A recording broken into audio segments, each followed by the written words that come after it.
Practice test 16। पहला सवाल, Akash, Ajay, Sonia, Anju and Rohit are in the group. The average marks scored by their group is 27. Akash left the group.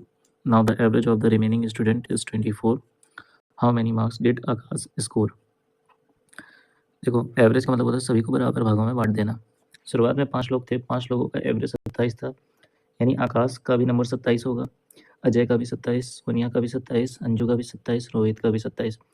अब जब आकाश ने छोड़ा तो वो 27 नंबर तो अपना लेके रखे गया, लेकिन बाद में हमें पता चला कि आकाश के जाने से जो एवरेज है वो 24 हो गया. पहले कितना था? 27. तो कितना कम हुआ? तो माइनस का 3 कम हो गया. ये माइनस का 3 कितने में कम हुआ? 4 लोगों में कम हुआ. इसका मतलब ये हुआ कि माइनस का 12 यूनिट कम हो चुका है. ये माइनस का 12 क्यों कम हुआ? क्योंकि ये जो आकाश जब गया तो ये 12 ले करके गया. दैट मीन्स 39 आपका राइट आंसर होगा, second option. The radius of the base and height of the right circular cone are in the ratio 8:15. Find the slant height of the cone if the volume is.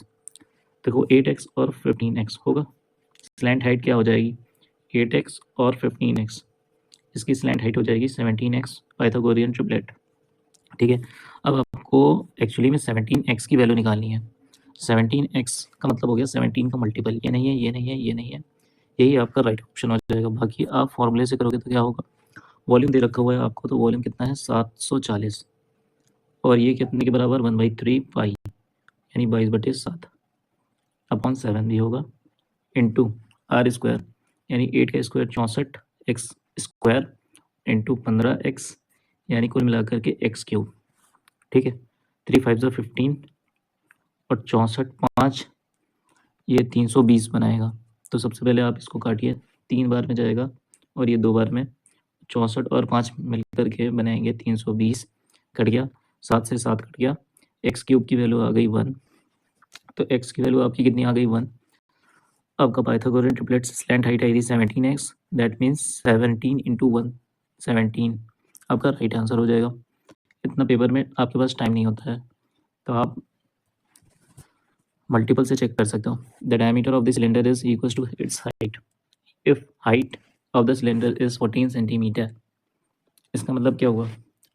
Radius जो है वो आपकी 7 है और height जो है वो 14 है. टोटल सरफेस एरिया आपसे पूछा हुआ है. टोटल सरफेस एरिया क्या होता है? 2 इंटू पाई आर ब्रैकेट में r प्लस h, यानी 21. 7 से 7 चला गया, 44 गुणे 21. 21 चौको 8, कितना हो जाएगा? 84 का 8, 8 4 12, यानी 924. 924 आपका राइट आंसर हो जाएगा. मल्टीप्लाई करके आप चेक कर सकते हो, या फिर 21 का टेबल याद कर लो. Find the simple interest on 36,000 at an annual rate of 22% over an 8 month period. इसको आप या तो PRT फॉर्मूला लगाओ. 36,000 22 गुणे 8 मंथ है तो इसको साल बनाओ, और ये 100. या फिर मैं 22 में 11 देख रहा हूँ, 11 का मल्टीपल चेक कर लो. 8 5 13 में से 2 गया 11, 8 9 14, 14 में से 2 गया, नहीं होगा. 7 5 12 नहीं होगा, 7 5 12 नहीं होगा. पहला ऑप्शन सही हो गया. बाकी आप सॉल्व कर सकते हो. 12 3 36, यानी 30 आ गया यहाँ से. ये हो जाएगा आपका 60, 8000, 8 6 48, 52, 5280. इतना समय आपको नहीं मिलता है पेपर में. 2 numbers are in the ratio 3:7. Their LCM is 126. इसका मतलब 3x और 7x 2 नंबर हैं. अगर इनका LCM निकालोगे तो x जो होगा वो हो जाएगा आपका HCF.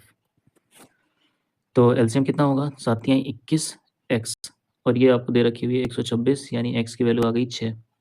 आपसे बोला है सम ऑफ द नंबर, यानी 3 + 7, यानी 10x. 10x का मतलब हो गया 60. Find the selling price of an article if the cost price is 4500 and gain is 5%. 5% का मतलब हो गया 1/20, यानी 20 की चीज़ जो है 21 में बेची गई है. ठीक है. तो 4500 इंटू 21/20, 21/20, 0 से 0 गया, 2 2 4, 2 2 4, 2 5 10. अब आप 21 का मल्टीप्लाई दो या तो 225 में लगाओ या फिर 21 को लिख लो 20 + 1, ये आप लिख करके कर सकते हो। तो कितना हो जाएगा यहाँ पे देखिएगा, ये हो जाएगा 450 और 0 और 2 2 5 यानी 47 25। 47 25 आपका राइट आंसर हो जाएगा। इस क्वेश्चन को आप ऐसे भी कर सकते हो, कॉस्ट प्राइस आपका 4500 दे रखा हुआ है, गेन दे रखा हुआ है, तो ये हो जाएगा 100 से 105, 100 प्लस गेन या फिर प्रॉफिट। कल की वीडियो में मैंने आपको ये फॉर्मूला भी बताया था। तो 0 से 0 चला गया, अब इसको लिख सकते हो 4500 और 45 का 5 गुना कितना हो जाएगा आपका, यहाँ से वैल्यू आ जाएगी कितनी, देखिए 25 है ना, और यहाँ से 2, 5 4 से 20, 47 25, यहाँ से भी आपका राइट आंसर हो गया। ये भी इजी पड़ेगा आपको। 2 pipes can fill the tank in 15 hours and 4 hours. A और बी मान लेते हैं, 15 आवर और 4 hour. Third pipe can empty tank in 12 hours. 12 hours में एम्प्टी करता है तो माइनस लगा दिया, इनका एलसीएम ले लो, टोटल वर्क आ जाएगा 60। ये 4 यूनिट, ये 15 यूनिट और ये 5 यूनिट निकाल देता है। इन सबको जोड़ दो, क्यों, if 3 pipes are open together, तो वैल्यू कितनी आ जाएगी 14। How much time will take, ये आपकी इफिशियंसी आ गई। टोटल वर्क आपका 60 है, तो 60/14, ये हो जाएगा 30/7। 30/7 आपका राइट आंसर हो गया। 2 cars A and B leave from Delhi at 8:30 AM and at 9 AM to Shimla. देखो 8:30 से 9 बजे के बीच में ये जो गैप हुआ है वो ए के द्वारा तय किया जाएगा। आगे लिखा हुआ है they travel eight speed of 40, यानी ए की स्पीड 40 है, बी की स्पीड 50 है, ठीक है। तो ये जो है वो आधा घंटा, ये आधा घंटा जो है 40 की स्पीड से चलेगा तो कितना डिस्टेंस कवर कर लिया होगा, 20 किलोमीटर। इस 20 किलोमीटर में रिलेटिव स्पीड लगेगी, वो होगी कितनी, 50 में से 40 गया 10, तो ये क्या आ जाएगा मीटिंग टाइम, यानी 2 घंटे बाद दोनों कार ए और बी आपस में मिल जाएंगे। लेकिन ये आपसे पूछा है how many kilometre away from Delhi will the 2 cars be together, तो ये आपका समय आ गया। किसी एक की स्पीड ले लीजिए, हमने ले ली 50 गुणे 2, तो कितना आ जाएगा यहाँ से 100 किलोमीटर। 100 किलोमीटर आपका राइट आंसर हो गया। हालांकि आपको लेना है दूसरे वाले का ही, या फिर पहले वाले का लोगे तो आपको 20 किलोमीटर और जोड़ना पड़ेगा, क्योंकि 8:30 से 9 बजे के बीच में जो आधा घंटा है वो भी तो चला है। If 40% of A is equal to 64% of B, percent से परसेंट आप काट दोगे और हो जाएगा ये 8 5 जा 40 ए, 8 8 जा 64 बी। ए और बी का जो रेशियो होगा वो होगा 8:5। If both men can row upstream at 10 km per hour and downstream at 12 km per hour, then find the ratio of the speed of the boat in still water and speed of the current। तो आपको बताया हुआ है speed of the boat क्या होता है, upstream plus downstream upon 2। इसी तरीके से करंट की स्पीड क्या होती है, डाउनस्ट्रीम माइनस अपस्ट्रीम अपॉन 2। इससे वैल्यू कितनी आ गई 11 1। तीसरा ऑप्शन, जल्दबाजी में चौथा ऑप्शन ना करके आ जाइएगा। The average weight of a family of 8 members is 56 kg। The grandfather and grandmother came to visit the family. Now the average weight of 10 members of the family is 64 kg। Find the average weight। इसको आप direct भी कर सकते हो, फालतू में इसमें trick लगाने की जरूरत नहीं है। 10 मेंबर का 640 हो जाएगा टोटल सम, और 8 मेंबर का कितना हो जाएगा 8 6 जा 48, 8 5 जा 40। अब इसमें माइनस कर दोगे तो ये आ जाएगा 2, यहाँ से बचेगा 3, यानी 9 4 13, और 5 में से 4 गया 1, 192। ये क्या आया ग्रैंड पेरेंट्स का, यानी ग्रैंड फादर और ग्रैंड मदर का वैल्यू सम, यानी एज का सम। इसको आधा कर दो, ये आ जाएगा एवरेज। 2 9 जा 18, 2 6 जा 12, 96 आपका राइट आंसर हो जाएगा। एमटीएस के इस सेट में एवरेज के क्वेश्चन ज़्यादा रखे गए थे। The average age of family consisting of parents and a child 5 years ago, 5 साल पहले, 27 ईयर, तो 5 साल का अब से, यानी 5 साल प्रेजेंट से कितना हो जाएगा, तो 27 का 3 लोगों से गुणा करोगे, क्योंकि पेरेंट्स 2 लोग होंगे, माता पिता और एक बच्चा, तो ये हो जाएगा 81, ठीक है। अब पेरेंट्स का 5 साल और एक चाइल्ड का 5 साल, यानी 15, एक चाइल्ड का 1 5 साल। ठीक, ये क्या आ गई, वर्तमान आयु, प्रेजेंट एज, ये आपको मिल गई। कितनी आ गई यहाँ से, 96। इसी तरीके से 3 years ago the average age of parents was 41। तो पेरेंट्स की एज क्या रही होगी 3 साल पहले, वो रही होगी 82। 3 साल दोनों का जोड़ दो इसमें, 6। ये क्या आ जाएगी, पेरेंट्स की वर्तमान आयु कितनी हो जाएगी, 88। अब 96 में 88 को माइनस करो, 8। ये होगी किसकी एज, ये होगी चाइल्ड की एज। चाइल्ड की एज कितनी आ गई, 8। A dishonest shopkeeper promises to sell his good at cost price. However, he uses a weight that actually weighs 18% less than what is written on it. मतलब 100 दिखा करके बेच रहा है 82, यानी कितने का घपला कर रहा है, 18 का। कितने पर, 82 पर। 100 पर कितना, तो ये 2 से काटो 41, ये 90, और ये एक और 0। 41 दूना क्या हो जाएगा, 41 दूना 82, 41 दूना 82, यहाँ से बचा 80। 41 एकनम 41, तो जब 41 माइनस करोगे तो कितना आ जाएगा, यहाँ से 9, और यहाँ से आएगा 3। ठीक है, तो आपकी वैल्यू क्या बन जाएगी, 21 + 39/41 परसेंटेज, यानी तीसरा option. What number is divisible by 11? तो 11 की डिविजिबिलिटी चेक करनी है, तो 9 4 13, 13 14 14 18, 8 2 10 16, तो पहला ऑप्शन कट गया। दूसरा ऑप्शन 7 4 11, 16 और 16 4 20, 2 7 9 9 6 15। अल्टरनेट नंबर्स का सम फिर माइनस कर देते हैं। ठीक है, तो 5, यानी ये भी नहीं होगा। फिर क्या आता है, 9 4 13, 13 8 21, 21 और 1 21 और 4 25, 2 8 14, 25 में से 14 घटाएंगे तो आएगा 11, तो ये ऑप्शन आपका सही हो जाएगा। A sum of money on compound interest amount to ₹5290 in 2 years and $26083.50 in 3 years। तो देखो साल का गैप 1 साल का है, तो आपको मैंने बताया था कि 1 साल का जो कंपाउंड इंटरेस्ट और सिंपल इंटरेस्ट होता है वो बराबर होता है।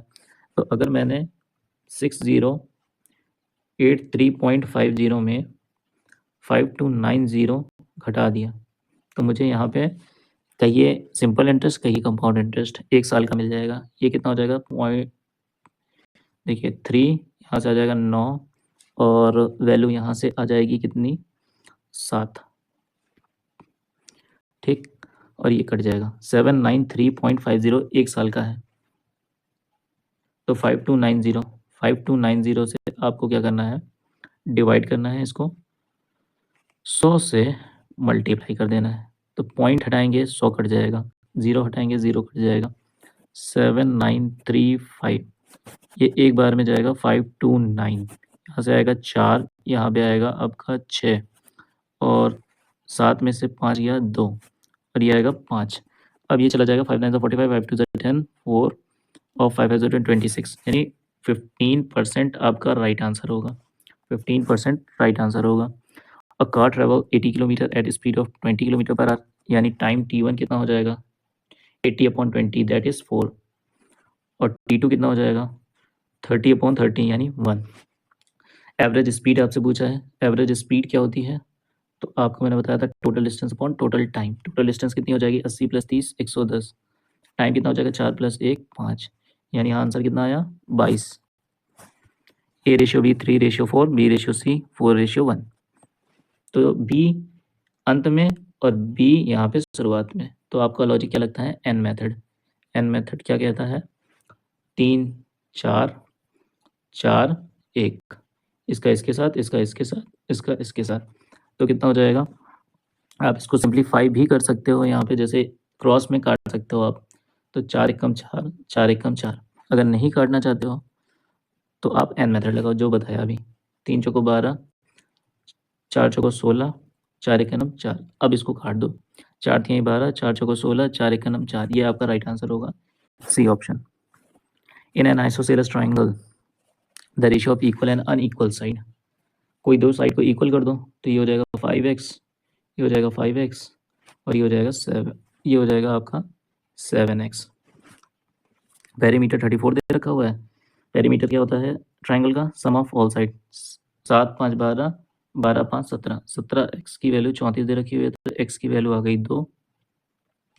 इक्वल साइड का वैल्यू पूछा है तो 5x यानी 5 गुणे 2 that means 10। The perimeter of rectangle is 50, the ratio of the area and length is 5:1 यानी 5x लेंथ आपकी x हो गई इंटू ब्रेथ, ब्रेथ की वैल्यू आ गई 5। पेरीमीटर दे रखा हुआ है 2 इंटू लेंथ, लेंथ हो गई x, ब्रेथ आपकी हो गई 5, ये हो गया 50 25, इसका मतलब x की वैल्यू हो गई 20। 20 आपका राइट आंसर होगा। A is 3 times efficient than B. A is 3 times efficient than B. Efficiency का रेशियो जो होता है वो टाइम के रेशियो का रेसिप्रोकल होता है, तो ये 1 और 3 हो जाएगा। So he can do a work in 32 days less than B। तो ये कितने दिन में कर रहा है? 2 दिन कम में कर रहा है। इसकी वैल्यू 32 दे रखी हुई है, तो ये कितने गुना है? 16 गुना, यानी 1 यूनिट की वैल्यू कितनी आ गई? 16। ठीक है, ये आपकी क्या आई है? टाइम। ये टाइम आ गया।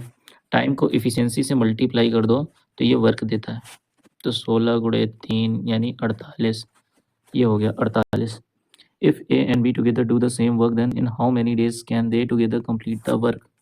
48 और टुगेदर यानी 3 + 1 4 इफिशियंसी से करेंगे तभी तो टाइम आता है। Work upon efficiency equals to time, तो ये हो जाएगा 12 आपका राइट आंसर होगा।